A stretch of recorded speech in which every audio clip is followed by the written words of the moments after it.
sa inyong lahat. Ito na naman po si Salazar Formoso para magbigay sa inyo ng ilang mga kasaysayan tungkol sa buhay. Ang ating pag-uusapan ngayon ay tungkol sa showgirls o mga mananayo ng burlesque. Narito po ang kanilang mga files. Hindi niya inaasahang gano'ng kapait ang kanyang aabutin. But you wait until I reveal to you what is next in our file. Lalo silang kawawa. Ito ay tungkol sa buhay ni Beatriz Rama at Criselda Reyes. Dito sila nakatira. Alam nyo, sayang ang kanilang buhay kung sila ay nagmahalan ng tulad ng isang tunay na mag-ina. Siguro maaaring maligaya na kanilang buhay. Si Beatriz, hindi na sana nakiapid sa isang lalaking meron ng pananagutan. Si Criselda naman, hindi na sana umibig sa isang magamundo. Ito ang kanilang kasaysayan.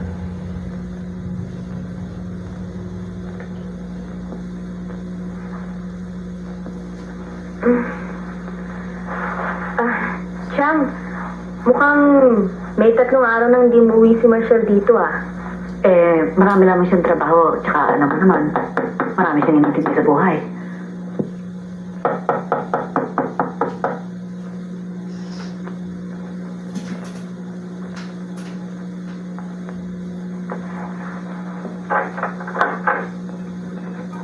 Bakit ho? Kayo ba si Beatriz? Ako nga, ano kailangan niyo? Ako si Anita, ang asawa ni Marshall. Nagpunta po ako dito para makiusap sa inyo. Nahiwalay niyo na ang aking asawa. Bakit ako pakikiusapan mo? Ba't hindi asawa mo? Kaya ako hilayin ko na yung flight ko sa pagbalite para ho pag-usapan kayo. Bakit hindi asawa ang pagbawalan mo? Ay, wala pang ginagawa. Aling Beatriz? Aling Beatriz? Bakaw talagang puso niyo, Aling Beatriz. Maawa kayo sa amin. Para niyo ng awa. Buksan yung puso niyo, Aling Beatriz.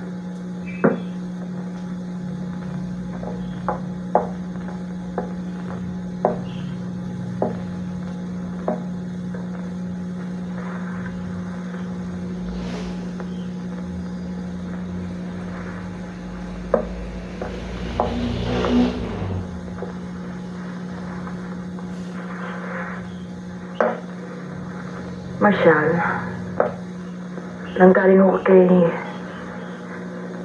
Pilay kanina Bakit pa naman nagpunta ron? Ang putya naman talaga, Anita, oh. Hanggang iba naman umiiral pa rin sa utak mo ang selos.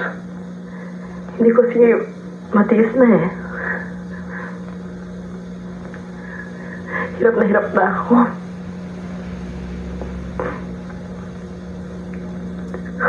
Bakit hindi mo pa siya iwan? Talaga nga palang sira na yung tuktok mo, oh. Paano kayo nalamon kung hindi dahil kay Beatriz? Pwede ba? Intindihin mo naman ako. Alam mo naman na sa sweldo ko lamang hindi kakasya para palamunin ko yan 5 mong anak. Hindi ba din na lang magutom kami? Sawa-sawa na ako ng ganito Tuwing susubo kami ng kanin, kami mag-iina. Parating sumasagi sa isip ko na pinapatungan mo si Beatriz.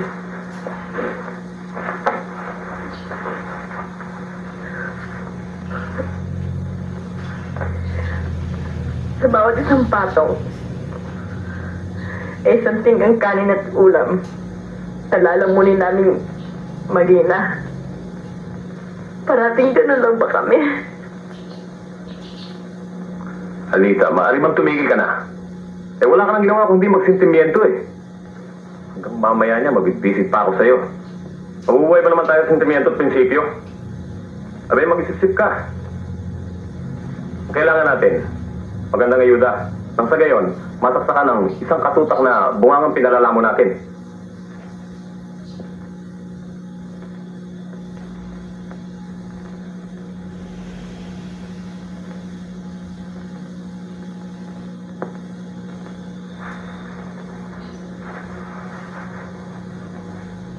Baka naman ito lang ang kulang. Marshal, huwag mo akong dapaan. 5 na anak natin. Tira, Poleng! Sige! Tira! Tira! Tira! Magwala ka, tarantado! Bakit ka nagmumura? Eh, paano nagwawala ka rin nagkakanta ko rito? Nagwawala, ginaganahan lang ang tao. Ginaganan ka pala, doon ka sa mga ganador! Hoy! Kaya ko sumulong mag-isa. Sige, ako na lang. Ay, di, Oh! sumulo ka. Oh, bakit? Ay, sumulo ka, bakit? Unggoy! Sige. Tang gabi, maligaya, ako ay kumain ng isang saging na saba ay sumakit kapag dakat ang tiyan kong may kabag sa tuwina. Huwag ka nang kakain ng saging na sabag kailan pa man. Pagkat yan ay masama sa iyong tiyan. Kung gayon ay ikaw ay akin ang iiniksyonan ng manis ang sakit ng iyong tiyan. Sakit ko yata ang iniksyon ninyong ilalagay. Pagkat ayokong ako'y masasaktan. Iniksyon kong ilalagay parang kagat lang ng langgam.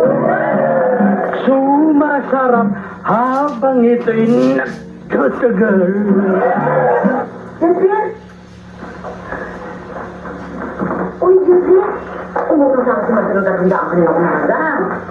Eh, bakit nang binigyan? Eh, hindi pa sila nakakabayad sa unang naman sa'yo. Abay, alam mo naman kaya ako binigay yung dahil naman sa'yo. At ang sabi sa akin, mabawas siguro yung sweldo ni Sir sa linggo. Aba mo sabing tatakbo niyo yung utang na ni Marcial? Ba hindi? Kilala mo naman ako. Yes, sis, alam mo naman, pagka nagtataon, magsusumbong ako sa manager, malapit ako. Oh, itong bagay mo kasi ito. Oh, ito. Katawan mo, kamay mo, hindi mo gagalaw. Ay, kung hindi lamang bagitong balakang ko, di sana ako nang gumawa niyan. Sige, mag-isayaw ka. Nakita mo ng konting grace. Kamay, ganon. Tignan ko naman ito, ha?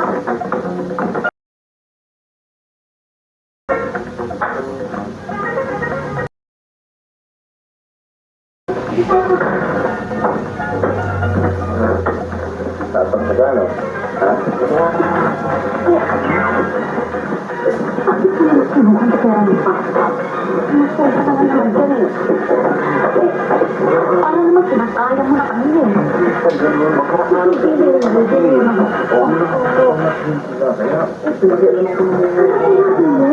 Kayo nga, hilig mo magpaloko sa pagkanda.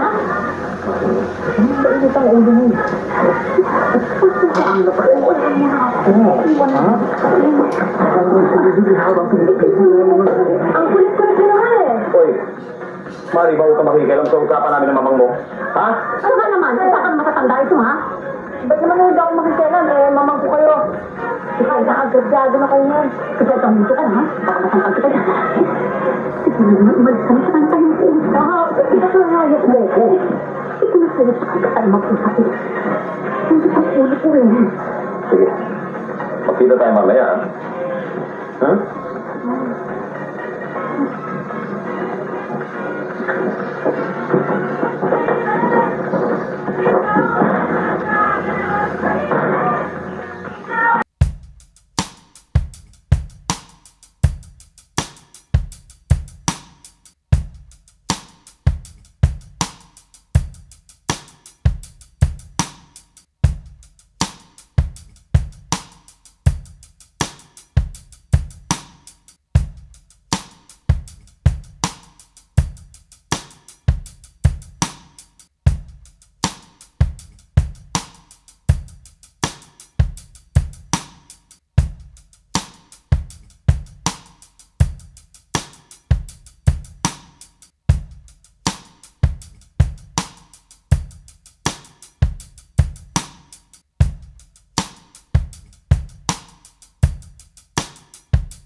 Sana ganit mo lang tayo parate. Ang sarap, ano? Anong masarap? Eh di yung hindi tayo nag-aaway. Huwag mo na akong awayin, ha? Ang tiyan mo lang naman ang umaaway sa akin eh. Anong tiyang? Mamang ko yun. Paano mo naging mamang yun? Yampung ka lang nun eh. Kahit na ba eh. Siya yata nagpalaki sa akin. Tinaturo lang na mahalin ko siya. Mahal? Halos kalakaling ka na nun. Pinagsasayaw ka ng burlesque. May mahal bang ganun? Bitiwan mo nga ako. Aray ko! Huwag mo akong magtabi-tabi ka. Nasasaktan ako, pwede ba? Ay, ano ba? Iba ako, Zelda. Iba ako sa ibang lalaki. Aray ko, ha?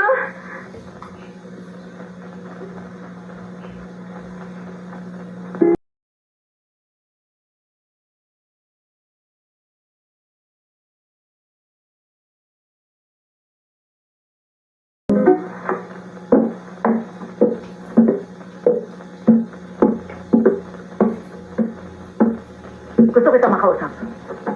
Bakit? Ayoko na makipagkita pa sa aking anak. Hindi siya nababagay sa iyo at hindi ang klase ng pagkatao niya. Anong klase ang pagkatao ko? Ha? Mahina sa ba? Abang bastos na ito ah.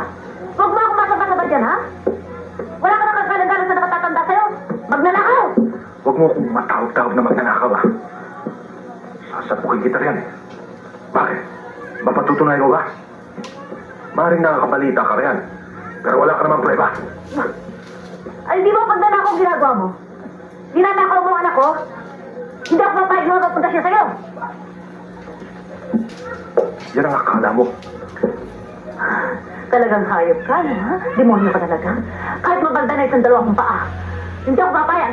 Nakikigan mo, hindi ako papayag. At gagawa akong gagawa para magalit siya sa'yo. Gagawa rin ako ng paraan para magalit din siya sa'yo. Intindi? Rachel! Bukas, pag marami akong parokyano, ibibigay ko sa'yo lahat ng salaping kailangan mo. O, Benji. Ano, Cynthia?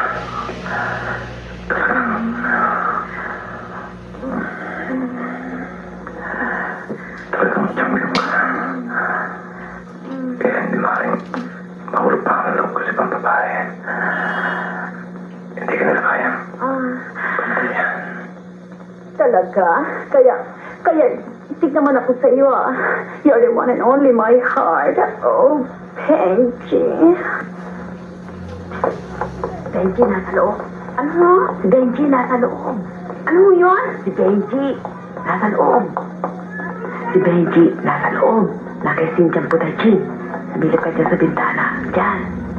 Makikita mo. Dito, oo. Diyan. Sige.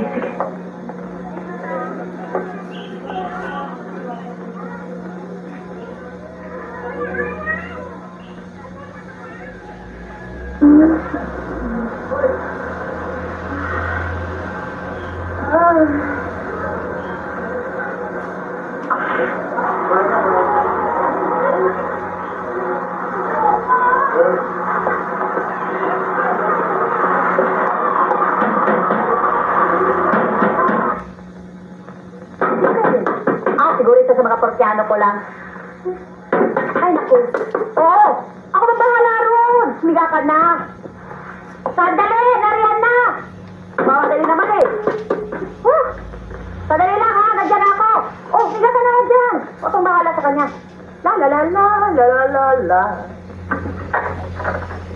Bakit? Anong bakit? Oy, labas mo si Benji rito. Benji, lumabas ka na bago magkagulo. Oy. Sino ang pasurang to? Oy, babae. Wala akong panahon pag-ipag-usap sa mga nagbubulit sa mababang sinahan. Ano ang bubulit? Ano ang bubulit? Di ba magbubulit ka? Ano? Ano ginagawa mo na tayo? Ako pa ng bulit. Hindi ako namabulit. Walang hiya nito. Ako walang hiya nito. Tumigil ka!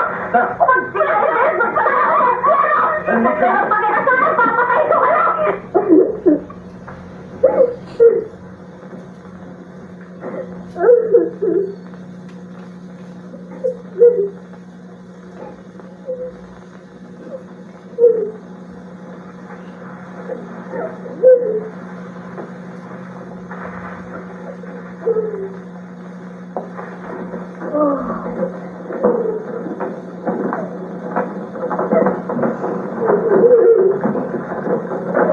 bakit kang umiyak? Wala. Naalala mo na naman ang tatay at nanay mo. Hindi mo na silang intindihin. Hindi ka naman nila iniintindi. Malay mo kung sa Griselda na sila napunta ngayon. Kay Griselda. 18 anyos ka na ngayon, Iha, ha? Nang mapunta ka sa akin, dumedede ka pa. Ako ang dapat mong intindihin at yung pag-intindi mo sa kanila, tapon mo sa bintana. Ano naman nararapat na ngayon? Nagumanti ka na sa akin. Kahit na pilay ako, sinagulit kita. Ituan mo na, baka masampal ka.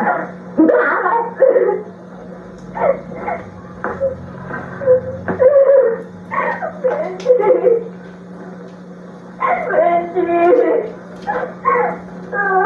Benji?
Ay, ikaw pala. Nakakagulat ka naman eh. Benji, baka makapag-asawa na ako ng incheck. Higilan mo nga ako. Mari ba? Pakinggan mo muna ako. Halikan mo muna ako ng marami. Yan ang hirap sa'yo eh. Wala kang inisip kundi puro lampungan, puro halikan, puro lampagan. Ano ba ang problema mo? Mabigat, Benji. May kaibigan si Marshall Lanchek na gusto nang tumira dito sa Pilipinas. Kailangan niya makapag-asawa ng isang Pilipina. Kaya ako ang sinasalang ni Mamang. Malaki kasi babayaran niya eh. Tignan natin kung kaya nilang gawin sa akin yun. Kilala mo ko, Zelda.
Zelda?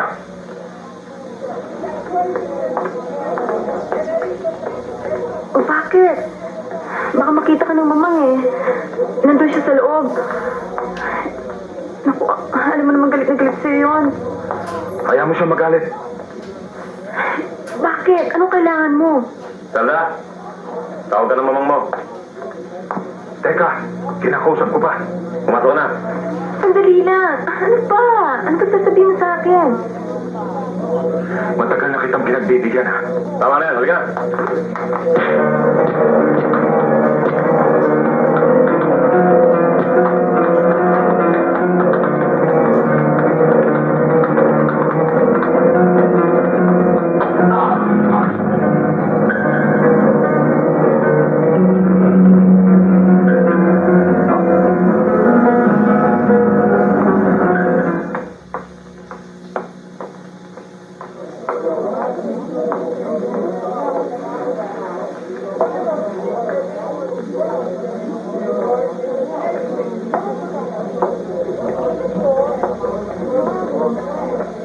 Mari ho bang magtanong?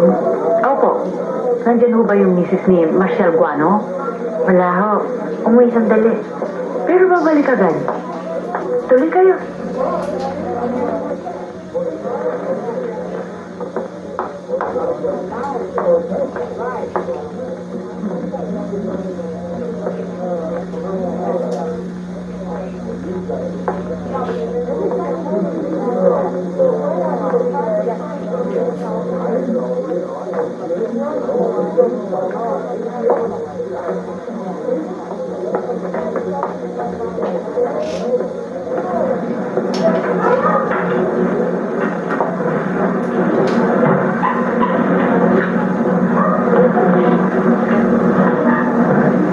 Anong ginagawa mo dito? Bakit? Bakit narito ka? Ano nga, Dela? Sige na, kasama na.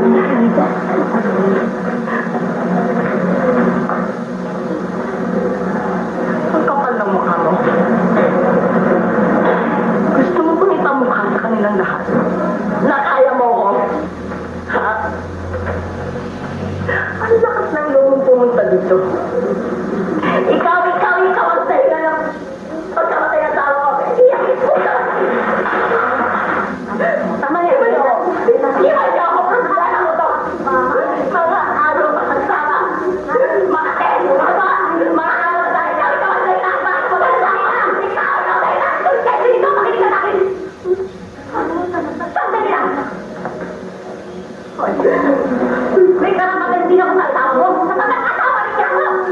Ay, makakala mo. Sa akin lamang nakatikim ng kaligayahan ng asawa mo. Anong pinakakalulit mga anak mo? Hindi ba natin nagagaling? Sinuluntan ka ko sa asawa mo? Ano ang pinagpapulok ng puti mo? Hoy, hindi matututong magluluko ang asawa mo kung hindi bumangera ka. Tingnan mo yun mo, makakintang ka. Ay,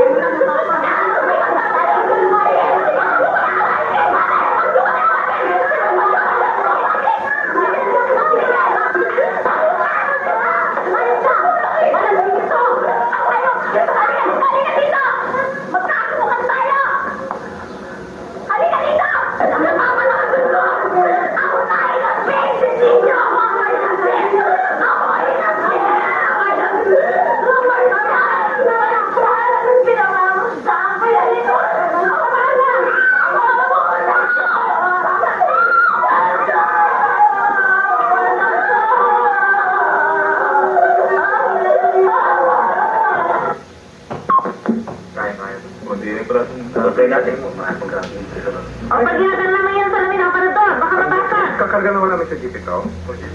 Oo, sige, dandahan lamang kayo, ha? Oo. Oo, dandahan lamang kayo, baka mabasa ka sa lamin. Mga balikan dyan, ang kunin na. Pwede, yes, yes. Bigat eh. Oo, sige. Bali, okay. Oo. Maulog ka rin.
Ganda.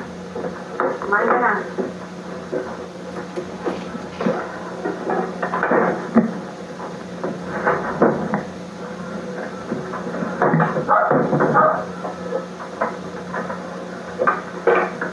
Ma, naisip kong bubukod muna ako.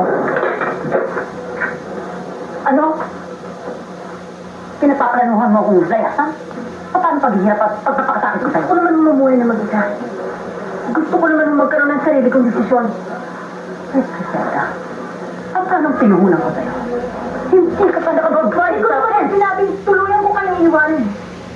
Gusto ko lang matagpuan ang aking sarili. Hoy, tama na yung dama mo, ha? Tama na. Siguro may boyfriend ka na naman, ano? Nakapag-desisyon na ako. Nakapagpasya na ako. Hindi ka makakalit.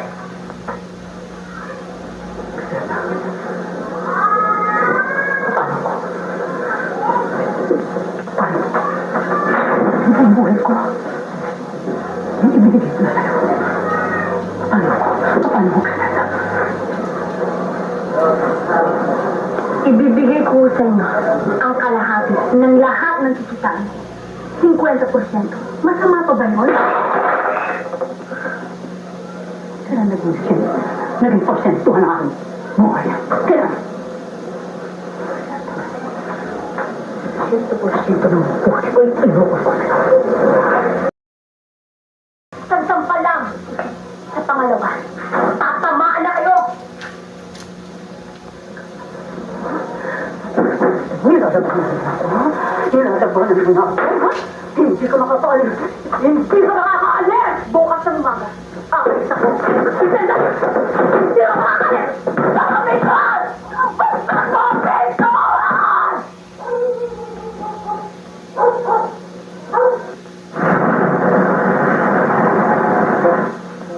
Ba't ka ba talaga aalis? Gawa ba ng mamang mo? Bakit? Mahirap na magsalita eh. Kasi mamang ko siya. Baka ibig mo lang lumipat ng ibang sinihan eh. Magsabi ka lang. Hindi ho. Gusto ko lang ho lumayo para maayos ko ang aking sarili. Hayaan ho nyo, kung magsasayaw ako ulit, siguradong dito ho yun. O sige. Kung ano man ang kailangan mo eh, huwag kang magatubiling lumapit sa akin. Oo, sige ho, manager. Maraming salamat ho. O sige.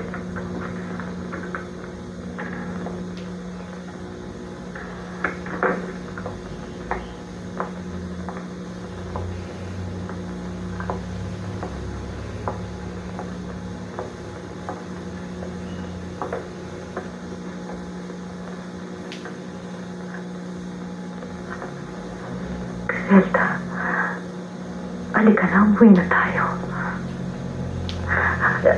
Talaga bang ayaw mo na sa akin? Hindi sa ayaw ko sa inyo, Mamang. Kaya lang, hindi para sa akin ang pagsasayaw. Gusto ko mag-aral. Gusto ko maging ordinaryong tao. Bakit hindi niyo ako pinag-aral? Bakit kinakaladkad niyo ako sa ganitong trabaho? Bakit hindi niyo ako bigyan ng buhay na disente? Disente naman ang buhay natin, hindi ba? At binibigay ko naman sa'yo lahat ang gusto mo. Nagagawa mo, Mama. Hindi ang gusto ko. Sawang-sawa na ako sa ganitong klaseng pamumuhay. Sa umaga, ensayo. Sa maghapon, sayaw. Dahil sa pera? Hindi. Dahil sa gusto nyo, ako ang magpatuloy ng lahat ng mga pangarap nyo na kayo ang tanghalin na reyna ng mga mananayaw na nasira, magbuhat ng napilay kayo. Ngayon ako ang pinagbubulit nyo. Hindi ka maring umalis. Pagkatapos ang ginawa ko sa'yo. Kahit hindi ako yung ina, hindi kita ina. Griselda, kahit hindi ako yung ina, tanawin mo ang lamang utang na loob ang ginawa kong pag-aruga sa'yo. Gaya ng sinabi ko, 50% ang mapupunta sa inyo. Habang buhay, maghuhulog ako sa inyo. Hanggang isang pa lang kayo.